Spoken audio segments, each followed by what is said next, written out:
half of the lesson that we're doing today. This is June the 5th, class number 5. We grabbed the very needed break between, doing the X, the uh, the UX subject with the last module we covered, or the last plane, that's the skeleton plane. And now we're going to get into some of the more UI kits, essential strategies you can implement. We covered Illustrator a little bit before. Now we're going to get into XD.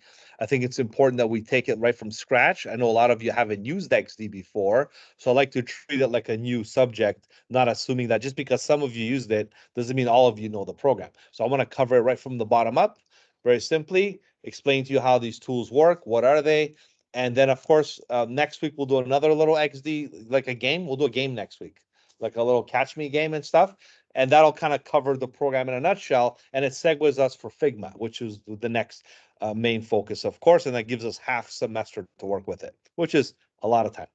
All right, so this is XD. It's part of Adobe, as you know. The problem with XD is discontinued in terms of updates. So that means it's still there. I mean, look, Abhinav is still using it for his project, and it's a professional project. Looks really good.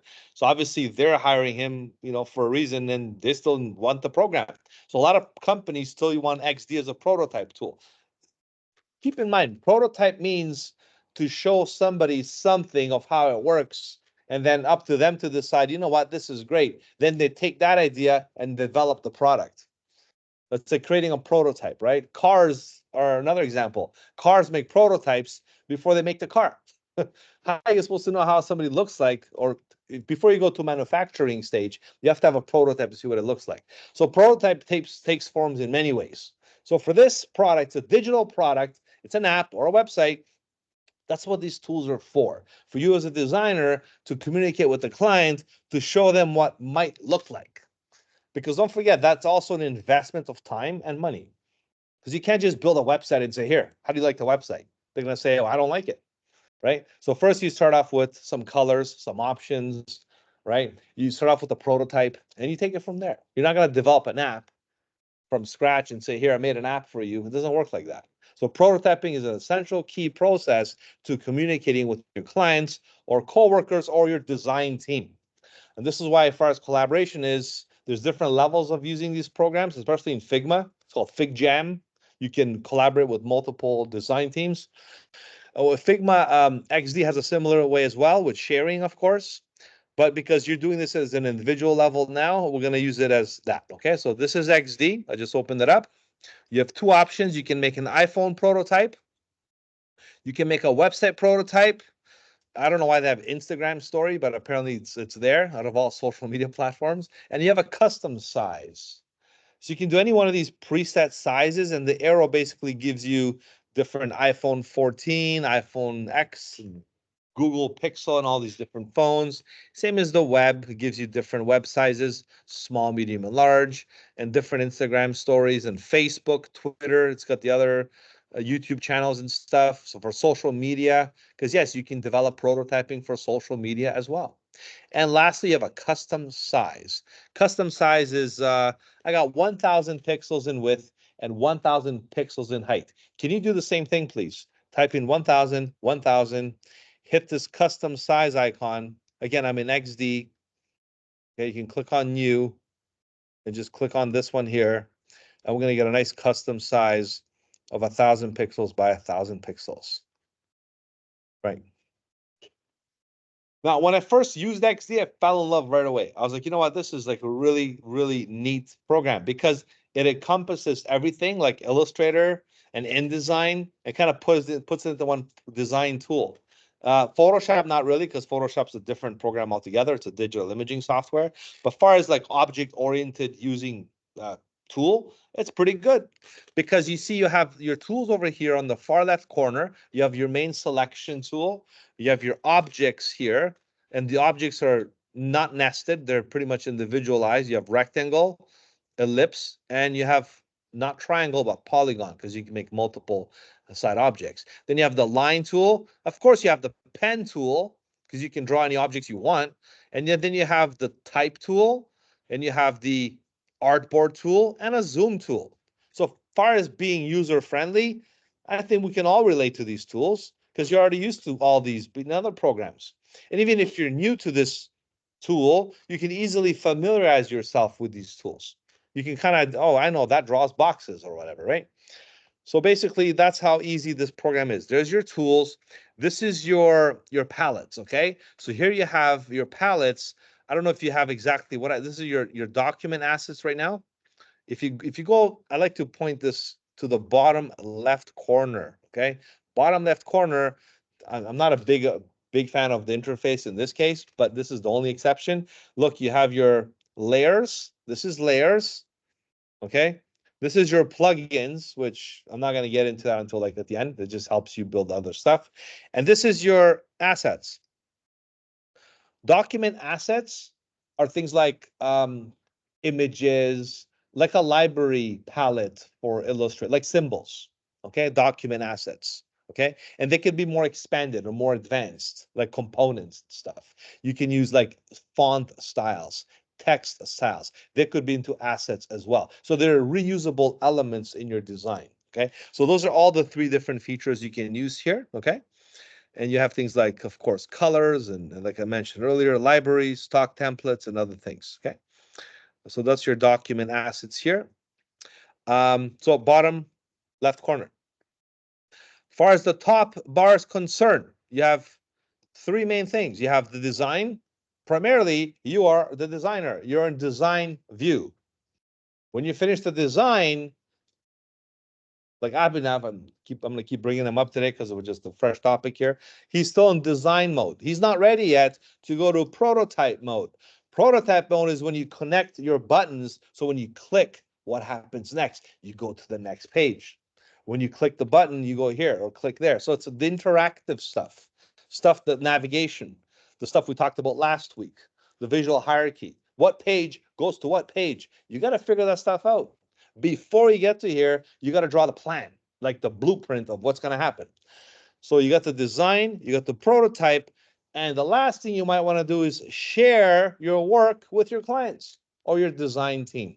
So then what you do is you share this, you create a shareable link, you copy and paste, you send an email, you invite people, and they can actually open your project and play with it.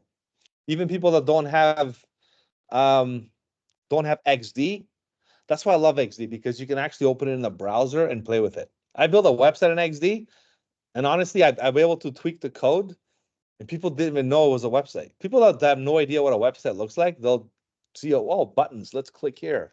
They'll think it's a website, but it's not a website, it's a prototype.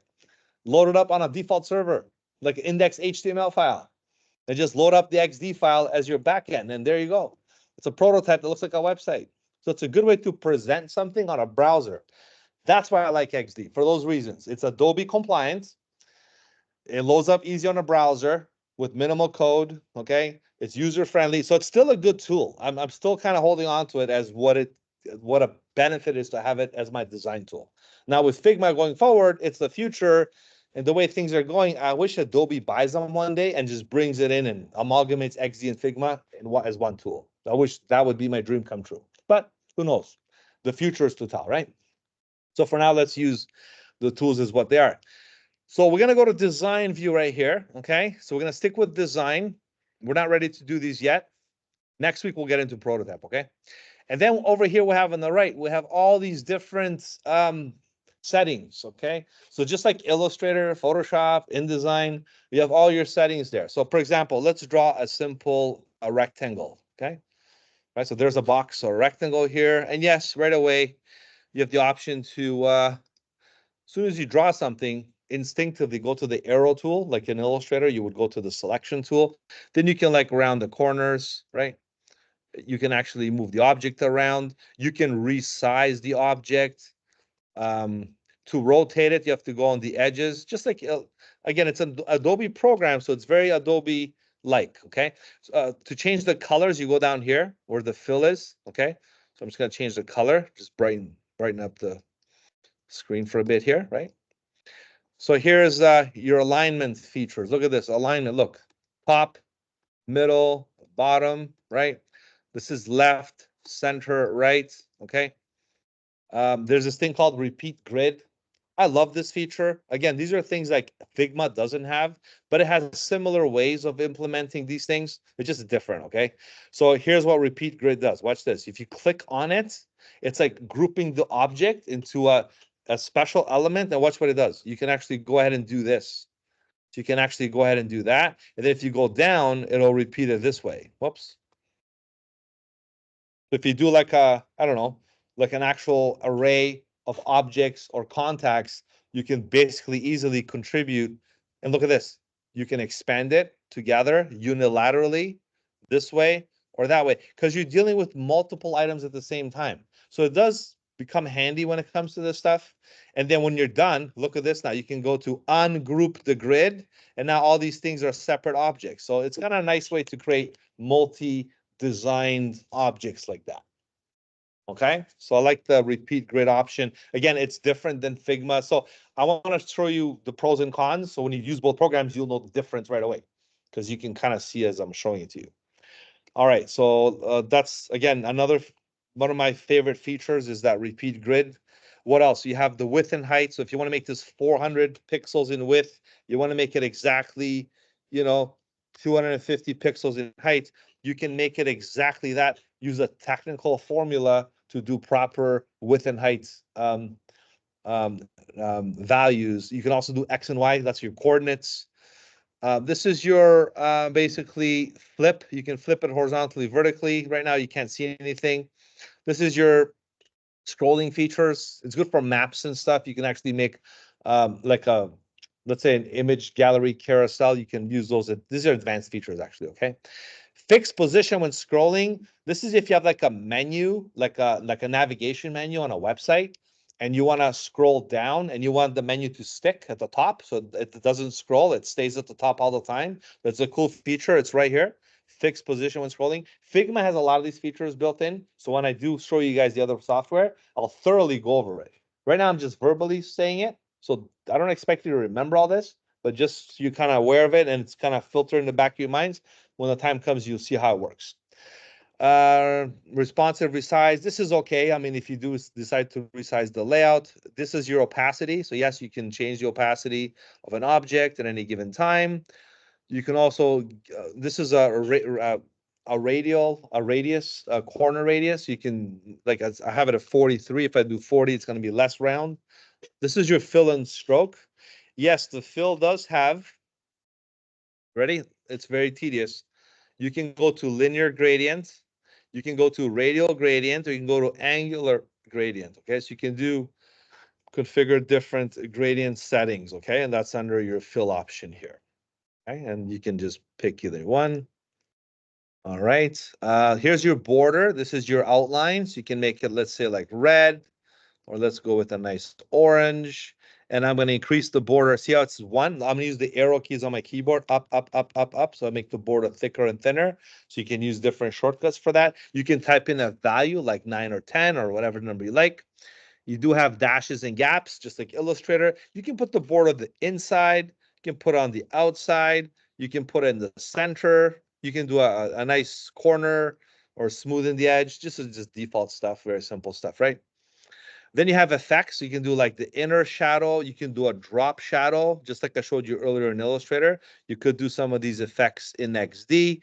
And of course, you want to offset it more. So I'm going to go to maybe like 8s and 8s and 8s. So you can really see the drop shadow stand out right now from this perspective here. Oh yeah, make it darker and brighter.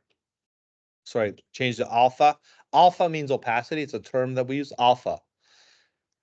So alpha is your opacity transmitter there, okay? And then background color, I guess if there's an image that you want to have, there's a background color, and you can also mark it for export if you do decide to send the file over.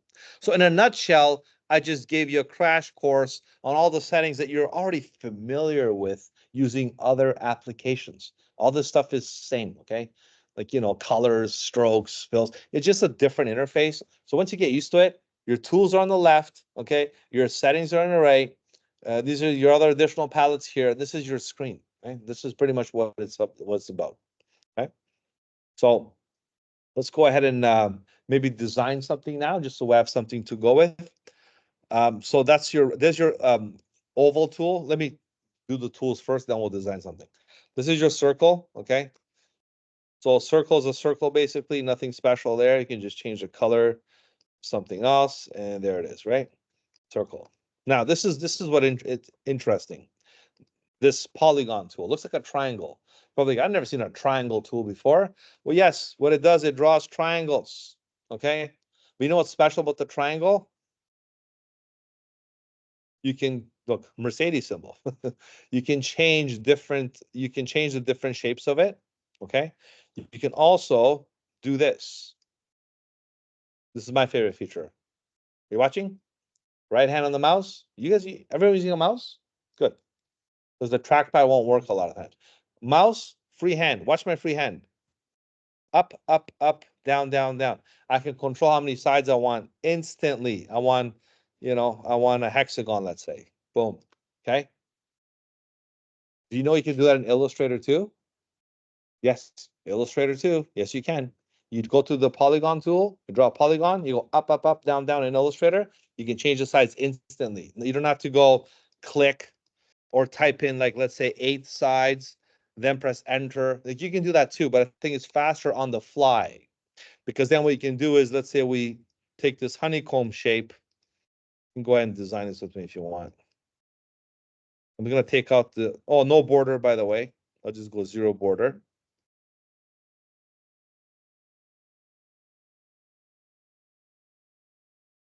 And I'm going to do option drag, option drag, option drag.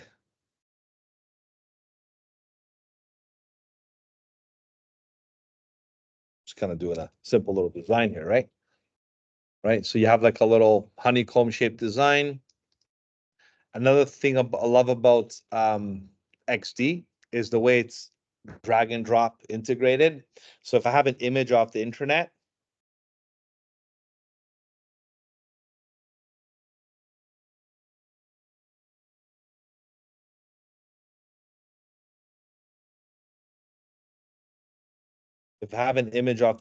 let's say, I'm going to save this picture onto my desktop here for a second, right? This is a JPEG image, right? So watch this. Drag, drop, let go, right? It goes right in. So you can basically put the picture right in the box, just like that. And yes, you can resize it. Oops. You can resize the picture. Oh, not the whole thing. Because the picture, just like, think of InDesign. Remember, there's the frame and there's the content in the frame. So if you double click, you go inside the in Illustrator, it's called isolation mode, or in InDesign, it's called the content. You can then resize the content within the actual box parameter. As soon as you click away, it gives you that particular result. Okay, so it's quite easy to manipulate and modify. It's a nice way to get creative with your special shapes and boxes. Drag and drop works really, really well in XD. Okay. All right. And of course, changing the colors is just as easy. Just simply have to change different values and simply do that and get all kinds of different results, right? All righty. So now let's talk about some of the other tools. Yes, you do have the line tool. Line tool is pretty interesting because it's not just about drawing the lines. If you're going to draw a line segment, to do a line segment like this,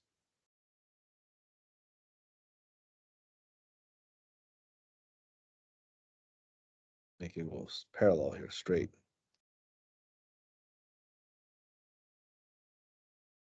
Right. The thing about the line segment, it does have, I want to send it to the back.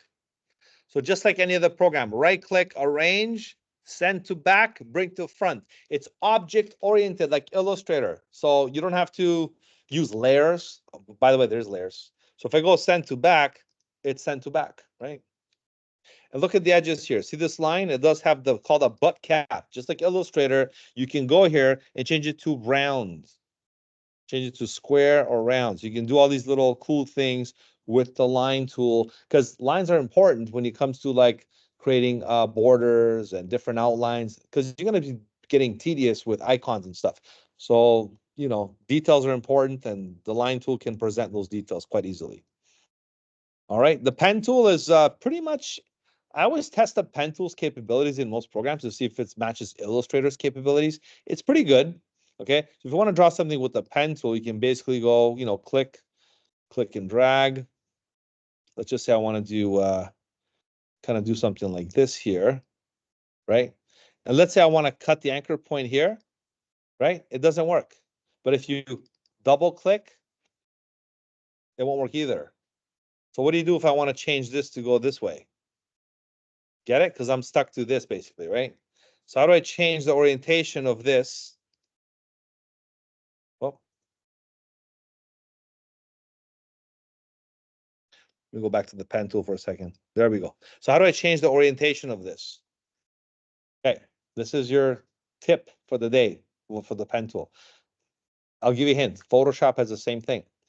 Option gives you greater control using Bezier tools in Illustrator, Photoshop, InDesign, Illustrator, all the programs. All I do is hold Option. Watch this. Option lets you redirect the next point. You can tell this to go this way. So now you have a curve that's going to capture that element. You see? So Option does that.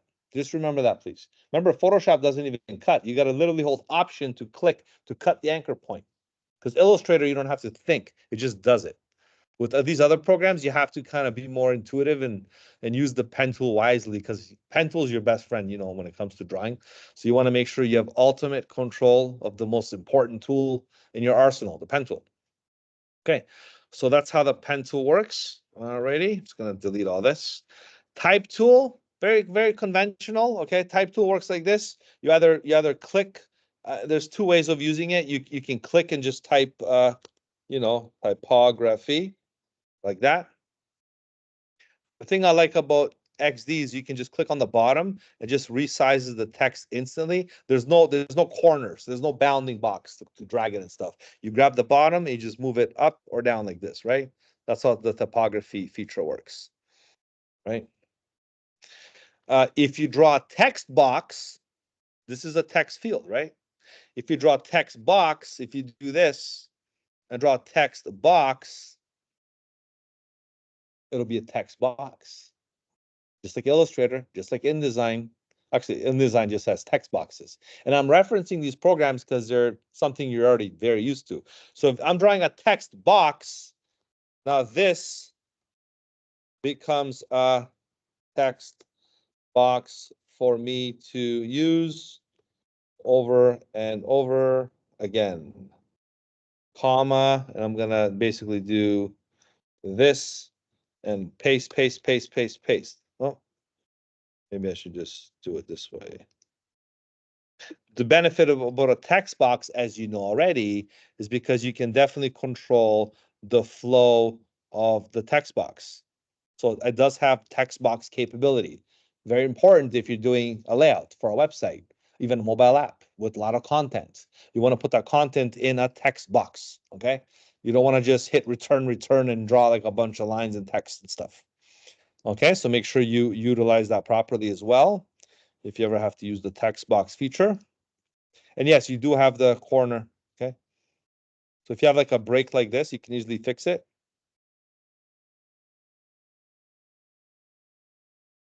Okay, so this is how the text box works. It flows nicely.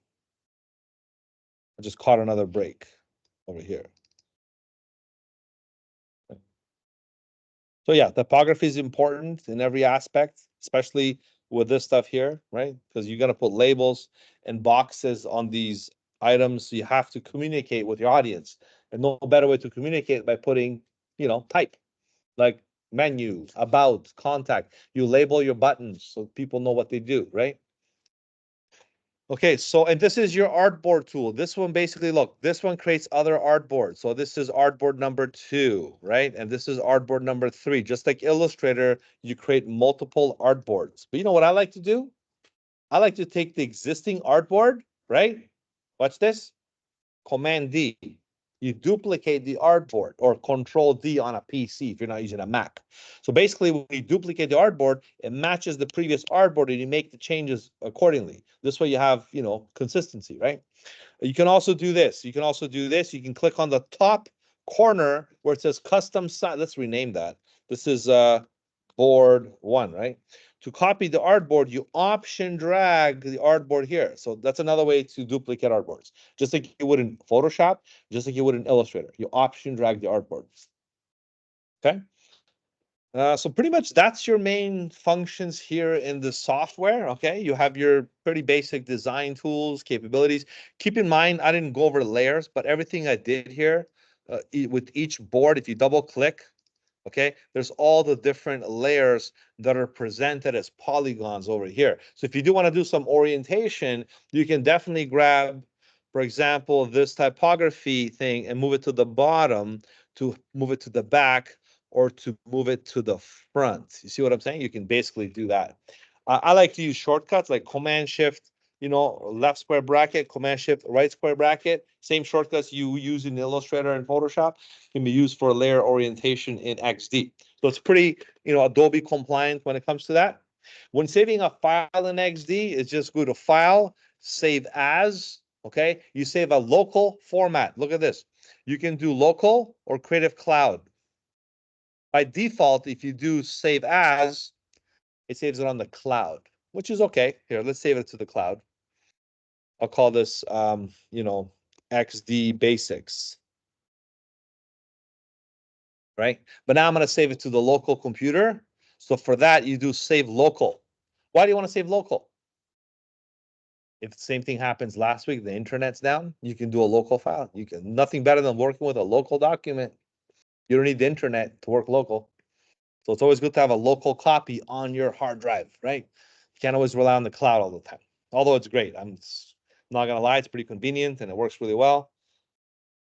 And there it is right here, right?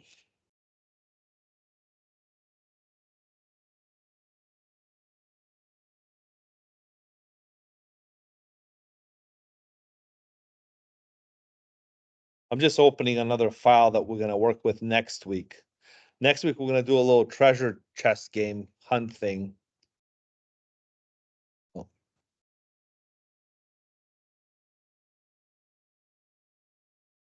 Right. So see here, this is an animation. I did this in XD. It's a shamrock moving around the page. My job is to catch the shamrock. This was during St. Patrick's Day. We did a shamrock thing for St. Patty's Day. So right now it's a game. I got to catch the moving thing. So I'm going to go, oh, I missed it, right? I missed it. Oh, I'm going to catch it here. As soon as I catch it, it goes to congratulations. You win the prize. Play again, right? Or go to the next level and make a harder level for the audience. You can really make a game in XD. Isn't that cool? Like a catch me game or something for kids. They love catch the rabbit or catch whatever. It's just an idea we came up with, and it works really, really well. See? So it's a back and forth loop. All it took to do that was basically 4 artboards. You can see the construction right here. Next week, we'll make a game like this. We'll have some fun. So you can see how the interactivity plays a role with the design. So you can kind of get the sense of XD, right? Yeah, right? It's awesome, right? And I think we did like a menu here or something like that. Let me see what this one is here. Right? This one did the menu. So you close it, you open it, right? So it's like a little menu, and then you can just go to start the game. Yeah, we did a little menu to start the actual prototype game, right? So next week we'll do this, okay? Next week we'll start with XD. Today we wrapped up our skeleton thing, and we have a basic on the design elements of the program. So basic, yeah, any questions? You guys like XD? Looks like a fun program, right? Some of you that never used it before, I promise you, it just takes an hour or two, right? Just to get familiar with it. You're gonna be all your knowledge on other programs will just sip right through, and you're gonna be just okay, right? The only thing you don't maybe not familiar with yet is some of the, prototyping methods that you're gonna learn with me as well. Okay, so I'm glad we finished everything on the agenda for today. I'm gonna stop the recording now. Next week, like I said, we're gonna continue with XD. We'll make that game that I just showed you. We'll come up with something different, maybe like a basketball game or something like more relevant to today, what's happening, and we'll do that. All right, so I'm going to stop the recording, and I'll see you guys in the next session. Have a great week ahead. Bye for now.